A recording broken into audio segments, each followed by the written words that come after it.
आज जर बाळासाहेब इथं परभणीत आले नसते तर या लोकांनी माझ्या सोमनाथाचा खून केलेला ही दाबादाबी करून सगळं जिकडल्या जिकडे केले असते. कितीक नेते आले, कितीक आमदार खासदार आले, पण कुणी माझ्या पाठीशी उभारले नाहीत. सगळे बघून येऊन बघून गेले.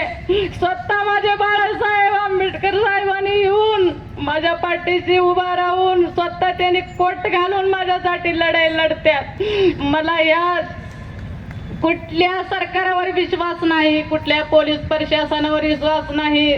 माझा विश्वास आता सध्या बाळासाहेब आंबेडकर साहेबावरच माझा विश्वास आहे. यांनीच न्याय मिळवून देतील मला. यांच्याशिवाय कुणी रस्त्यावर येणार नाहीत आणि कुणी मला न्याय मिळवून देणार नाहीत.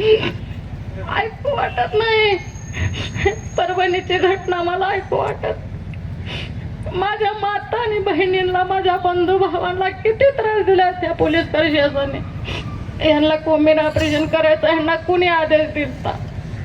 यांना आदेश होता जे चुकल्या त्यांना 4 फटके द्यायचं आणि अटक करून 4 दिवस जेलमध्ये ठेवायला पाहिजे होते. एवढा माझ्या बांधवांना मारून कुणाचे हात तोडले, कुणाचे पाय तोडले, कुणाला डोके फोडले. माझ्या बहिणीच्या अंगावरती उभारून, पायावरती उभारून 2-2 पोलीस, 4-4 पोलीस जर उभारून मारतेत माझ्या बहिणीला, त्या वचेलाबाई मानवतेला. बाळातीन बाईला सोडले नाहीत, छोट्या छोट्या मुलांना सोडले नाहीत. ह्या आज बहिणीच्या अंगावरती एवढं उभारून जर मारले तर बाईला, माझ्या मुलाला किती मारले असतील ह्या पोलिसांनी, माझ्या बंधवाला किती मारले असतील ह्या पोलिसांनी. विचार करायची गोष्ट आहे. ऐकू वाटत नाही. पर उरावर धोंडा ठेवून कंबर खचून मला ऐकायची वेळ आली आज. या पोलीस प्रशासनाने लय अन्याय केल्यात, लय अन्याय केल्यात. एवढा अन्याय करायला नको होत. आज वडार समाजाचा जरी असला तर माणूसच आहे. वडार समाजाचा असला तर एक आईचं बाळच होता तो. पर ह्या पोलीस प्रशासनाने थोडं विचार करायला पाहिजे होतं. विचार करून माझ्या लेकराचं एवढं खून करायला नको होतं, मर्डर करायला नको होतं. पर ह्या पोलीस प्रशासनाने लय अन्याय केल्या. असा अन्याय मी कधीच ऐकलं नाही, कधीच मला ऐकण्यात आलं नाही, कधी मला बघण्यात आलं नाही. पण स्वतः माझ्या पोटचा गोळा गेला ह्या अन्यायामध्ये. माझ्या अन्यायासाठी बाळासाहेबांनी सुरुवातीपासून माझ्या मुलाच्या, माझ्या पाठीशी उभे आहेत. म्हणून आज माझ्या सोमनाथाचा सत्य घटना समोर आलेला आहे. आज जर बाळासाहेब इथं परभणीत आले नसते तर या लोकांनी माझ्या सोमनाथाचा खून केलेला ही दाबादाबी करून सगळं जिकडल्या जिकडे केले असते. कितीक नेते आले, कितीक आमदार खासदार आले, पण कुणी माझ्या पाठीशी उभारले नाहीत. सगळे बघून येऊन बघून गेले. स्वतः माझे बाळासाहेब आंबेडकर साहेबांनी येऊन माझ्या पाठीशी उभा राहून स्वतः त्यांनी कोट घालून माझ्यासाठी लढाई लढत्यात. मला या कुठल्या सरकारावर विश्वास नाही, कुठल्या पोलीस प्रशासनावर विश्वास नाही. माझा विश्वास आता सध्या बाळासाहेब आंबेडकर साहेबावरच माझा विश्वास आहे. यांनीच न्याय मिळवून देतील मला. यांच्याशिवाय कुणी रस्त्यावर येणार नाहीत आणि कुणी मला न्याय मिळवून देणार नाहीत. माझा सरकारवर विश्वास नाही. माझा जर सरकारवर विश्वास होता तर माझा मुलाच गेला नसता.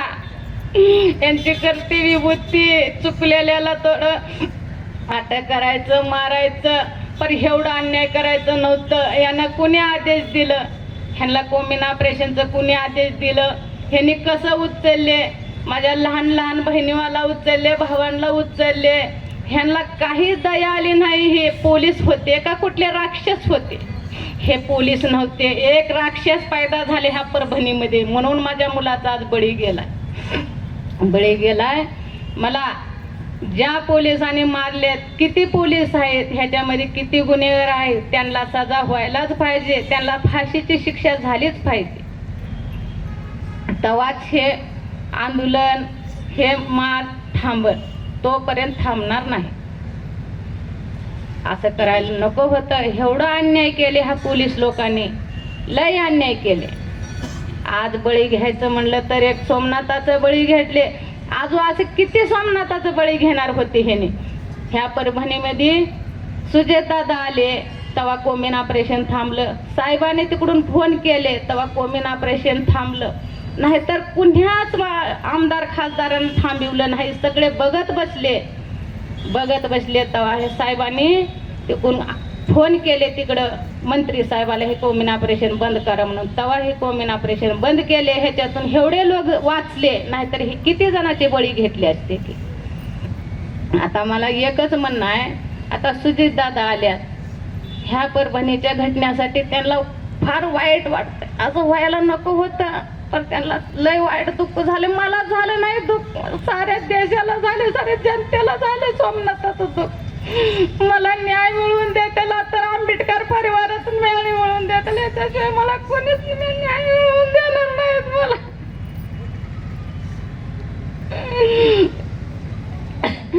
आता बास मला बोलणं होत नाही, तर मी थांबवते बोलणं साहेब.